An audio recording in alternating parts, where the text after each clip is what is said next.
Hey guys, this is Joe from Analog Archive, back with another video. Video today is going to be finds from the WFMU Record Fair that was last week in New York City, along with some finds from the last month or so since I made my last video.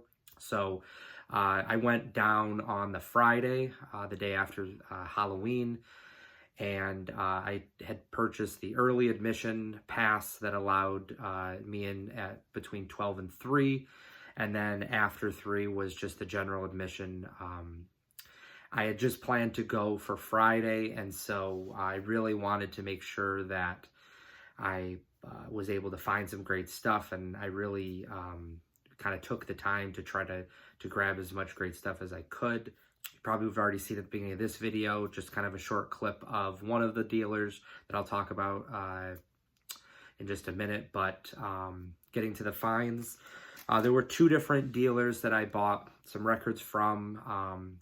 It was definitely overwhelming compared to what I was used to at just some of the kind of central New York record fairs that I normally would go to. This one was a lot larger, and so it was definitely somewhat, at least first, pretty overwhelming. But when I got there, I, just like a lot of people, shopped the wall. I was looking at a lot of what people had on the wall to see if there was anything that caught my eye at the beginning. And then I started to go to different booths.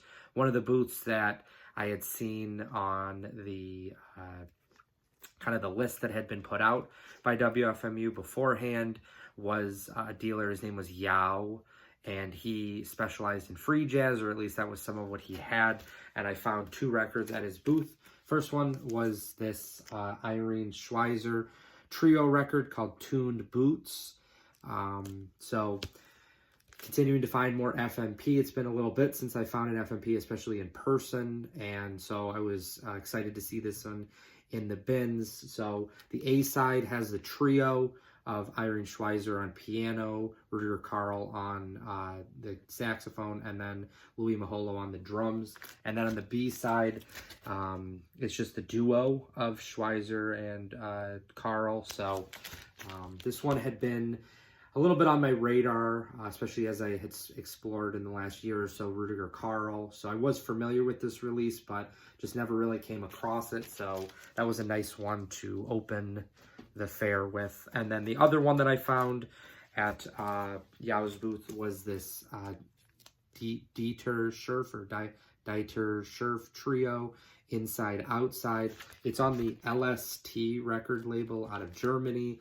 I was familiar with the label along with Dieter Scherf because I had bought a record over the summer that also featured Dieter Scherf. And so this is just the trio. He's on alto sax, baritone sax, clarinet, bass clarinet, piano. Paul Lovins is on the drums, and then Jacek Bednarek is on the bass. So it's just a trio.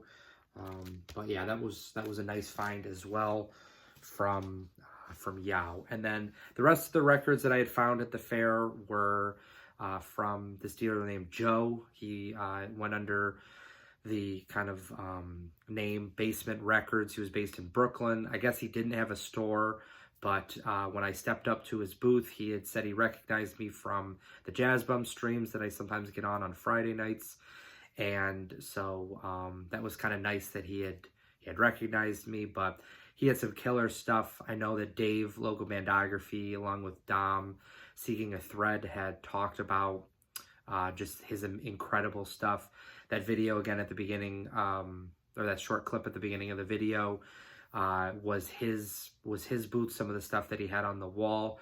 Incredible stuff on the wall, but he also had multiple bins of most of the stuff, at least the stuff that I looked at. There was like 2 or 3 bins that were all about $75 and up, and there was really, really killer stuff in there. So I found from in the bin, I found 2 things, or actually I found 3 things in the bin. So this one, Muhammad Ali, Frank Wright duo, I Do Little Man. Again, just like the kind of Dieter Scherf, I was, like the Tuned Boots, I was familiar with this record. Frank Wright is always a free jazz artist. I'm looking for it, so to find this one, this is on the Center of the World Productions label, which Frank Wright had a handful of records, like 4 or 5 records that fell under that label. But yeah, this is a nice just duo. Frank Wright, tenor sax, bass clarinet, and then Muhammad Ali is on percussion. So really, really incredible stuff. So this is, I think, really where Frank Wright really shines. So anytime I see those releases, I definitely pick them up. This one was also one that was on my want list, somewhat on my radar, just never really had the opportunity to pick it up or really hadn't seen it. This is Frank Lowe, The Other Side. This is on the Palm Records label out of France. The great avant-garde free jazz label. You've got Frank Wright, tenor sax, Butch Morris, cornet. The two of them worked, had quite a few releases in the 70s together. Dieter Lavalle is on bass, and then George Brown on the drums. So again, this one was on my radar. Excited to have picked this up. I kind of did a bundle with the Frank Wright in this one for a lower price, so that was nice. So I was glad to finally pick this up. Another, again, just like Frank Wright, Frank Lowe is another guy that anytime I see stuff, I always really grab it. And the last two things that I picked up from WFMU, along with also what I grabbed from specifically Joe's booth. This first one, this is Sakatsu Kojoyo Inkai. I definitely butchered that. But this is incredible Japanese free jazz, original pressing from the 70s, 1976. The only artist I was familiar with, so it's got Ahmed Abdullah is on trumpet and William Parker's on bass.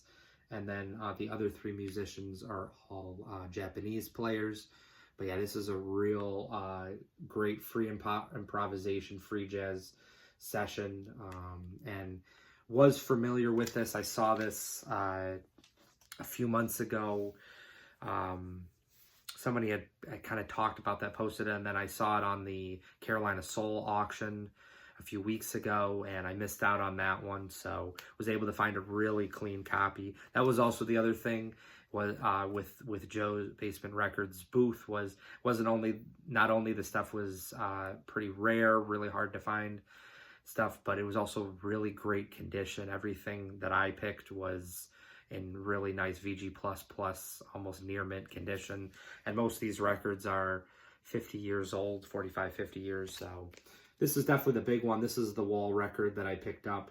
The moment that I stepped up to his booth, I saw this on the wall, but it was right at the beginning of the fair. I'd only been there like 10 or 15 minutes, and so I didn't want to just blow a large amount of my budget just on this. So walked around for a little bit, and then when I came back, decided to pull the trigger. This was the one record I picked up from the fair that was on my want list that I had really said if I found it, I was definitely going to grab. So this has got Arthur Doyle is on reeds, Hugh Glover's on reeds, and then Milford Graves is on percussion. This is on the IPS Records label from the U.S., but it's the label was founded by Milford Graves along with Andrew Cyril, both phenomenal percussionist players. So yeah, this was definitely the big find from the fair.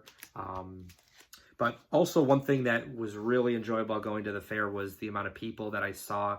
There were a few people that I had seen a few times, like Dave, Local Mandography, Dom, Seeking a Thread, and then Brandon, Faust in the Head. The 3 of them I'd met up with last year in Rochester, right before Christmas. And I had I'd seen Dom kind of a few times along with Dave. But so I saw the 3 of them. I saw Arnaldo. I saw Chance from Surface Noise, and I kind of talked with them. They didn't really know me too well, but I had seen their videos, so I talked with them for a few minutes, both really nice guys. I also talked with Lance from Permanent Records. Again, same kind of thing. He didn't really know me, but I'd seen his videos, so talked with him for a few minutes. And then throughout the day while I was there, I talked with Billy's Record Salon. Awesome guy.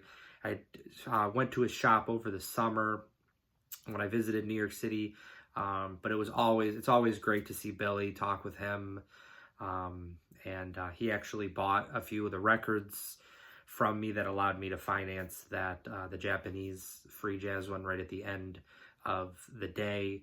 But as I said at the beginning, there was so much great records, great booths. It was great to see so many people, but it definitely was overwhelming, again, coming from somebody or from an environment usually where there's like 10, 15 dealers. So this was a much larger scale than what I was used to, but it did not disappoint whatsoever. I'm really excited to go back next year. So it was definitely a great time at WFMU in New York City. And then just some finds for the month. I finally had the chance to go back to Rochester for the first time in a few months. This was probably the longest stretch since I really moved away from Rochester that I hadn't gone. So I knew about this record at the Bop Shop.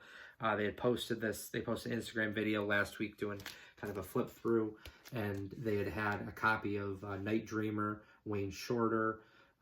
So I asked them to hold that for me. Really nice Liberty Stereo copy of this. Been looking for this Blue Note for a few years, really since the early days of me collecting jazz. So great lineup, similar lineup to what was on Search for the Newland, Lee Morgan. So it's got Lee Morgan trumpet, Wayne Shorter tenor sax, McCoy Tyner piano, Reggie Workman bass, Elvin Jones drums. So yeah, this is a really great session. One of the early Wayne Shorter sessions, 64. So yeah, that was a great one to grab. Other one that I found at the Bop Shop, this was a surprise in the bins. And it's been a while since I've really found anything at the Bop Shop in the kind of the general jazz bins. For years I found it, but since COVID, it's slowed down a bit. A lot of the stuff that I find is either behind the counter or is on the wall. So it was a nice surprise to just see this sitting in the bins. This is Last Exit, Iron Path. This is the original pressing on Virgin from 1988. I know there's a reissue, is on ESP disc from a few years ago, but I really was holding out for an original. This is not super expensive. It's usually less than, this was $25, but usually it's even less than that. It can be like $15, $20 for it. So, but yeah, this is the second to last Exit record that I need. There's just one more. It's called Cassette Recordings, which I think is actually their last, their second to last, because this is actually their last one that was on LP. There was maybe two other ones that came out on CD in like the late 80s into the early 90s, and then the group dissolved after that. But it's got Sonny Chirac is on the guitar, Brötzmann's on just tenor sax, Bill Laswell bass, and Ronald Chen and Jackson is on the drums. Great free jazz meets like kind of like a hard rock type sound. So again, really excited for that one. Great to see that in the bins. Another Brötzmann one.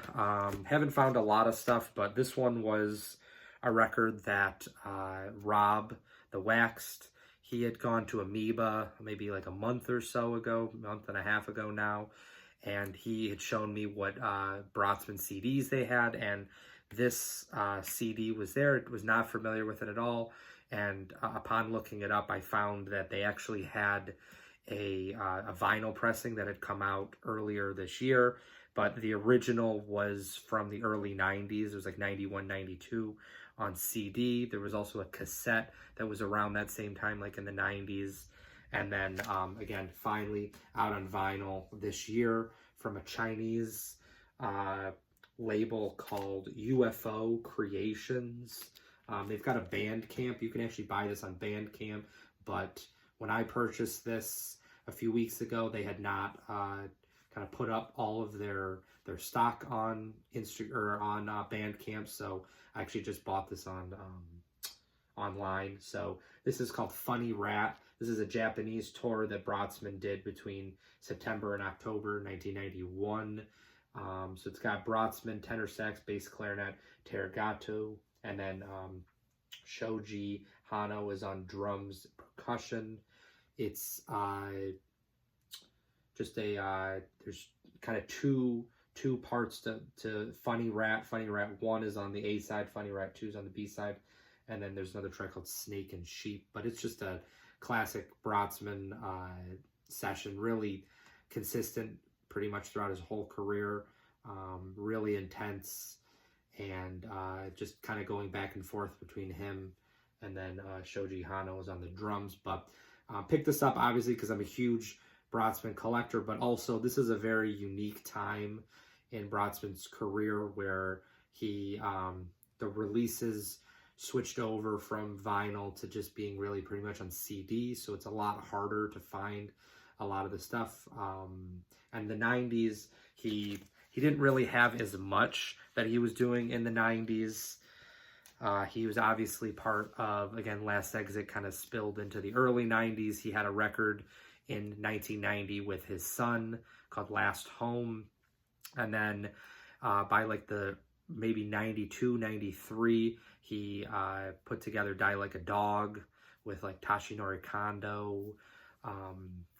And so that lasted for the majority of the 90s. And then in the late 90s was when Chicago Tentet, he started kind of Chicago Tentet. And then that was when the LP started again. But there's like a 6 to 8 year gap in between where really prior to this year, there was no vinyl that existed for that, again, early 90s to like late 90s period, at least in terms of really readily available stuff. So that was a nice one. Took a little bit to come from China, but was really excited to have that. Looks great condition. So yeah, really excited for that. And then the last one was the Discogs find. So up to this point, I think, yeah, the Funny Rat was that Funny Rat and this one are the only ones this month from online. So it's really nice to find stuff in stores. But this one I got from a Japanese seller on Discogs back in September. This is it's called Nord, and it's Abe or Ab. I don't know if it's Abe or just Abe, but it's Kairu Abe is on the saxophone, and then Motoharu Yoshizawa is on the bass and the cello. So there's actually no drums, it's just saxophone and then the bass. But it's a duo record from 1975. Sadly, Karu Abe passed away in 1978. So he only had a handful of releases, but this came out in the early 80s, 1981. It's pretty rare. Free improvisation from Japan. Definitely paid a higher price for this, but was really glad to have seen that. So especially exploring a lot more Japanese releases. So, and hopefully that'll continue as we go. But those are the finds from WFMU from last week, and then some just general finds from the last month and a half or so. If you enjoyed this video, please think about liking and subscribing, and I'll see you in the next final video. Bye.